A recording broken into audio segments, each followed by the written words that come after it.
فقدان الشغف ليه بيحصل وإزاي ترجع طاقتك من جديد؟ هل حسيت في وقت من الأوقات إنك مش قادر تكمل؟ حاجة كنت بتحبها جدا بقت تقيلة على قلبك؟ الشغل اللي كان يديك طاقة بقى عبء؟ القراءة، الهوايات، حتى العلاقات كلها فقدت بريقها؟ ده اسمه فقدان الشغف، وهو شعور طبيعي بيعدي على ناس كتير. بس المهم إزاي نتعامل معاه ونرجع حياتنا تمشي من تاني. هل سألت نفسك إحنا ليه بنفقد الشغف؟ الروتين، لما تعمل نفس الحاجة كل يوم من غير تغيير. التعب النفسي أو الجسدي، الضغط المستمر يسرق منك طاقتك. التوقعات العالية، لما تتوقع نتائج سريعة وما تحصلش تحس بالإحباط.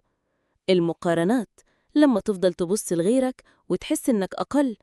الموضوع مش إنك فاشل، بالعكس، ده إشارة إنك محتاج وقفة مع نفسك. طيب، هنتعامل مع فقدان الشغف إزاي؟ اعترف بالمشكلة، ما تتجاهلش شعورك. قول لنفسك أنا فعلا فاقد الشغف. الاعتراف أول خطوة للحل. خد استراحة، مش لازم تفضل تجري طول الوقت. خد وقت قصير ترتاح فيه من الحاجة اللي مرهقاك وهترجع لها بطاقة جديدة. غير الروتين، حتى التغيير البسيط زي مكان شغلك أو ترتيب يومك ممكن يعمل فرق كبير. حدد أهداف صغيرة، لما تحدد هدف كبير وتتعطل بتفقد شغفك بسرعة.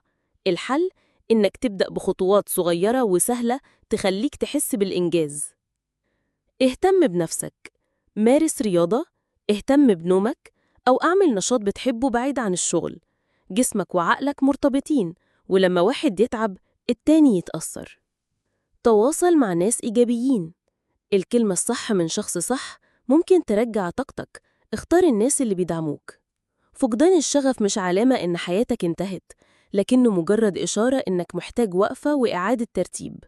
زي لمبة التحذير في العربية، بتنبهك تصلح قبل ما تكمل طريقك.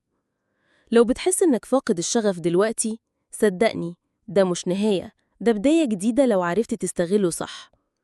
قولولي في التعليقات، إيه أكتر حاجة بتحس إنها فقدت معناها في حياتك وعايز ترجع تحبها من تاني؟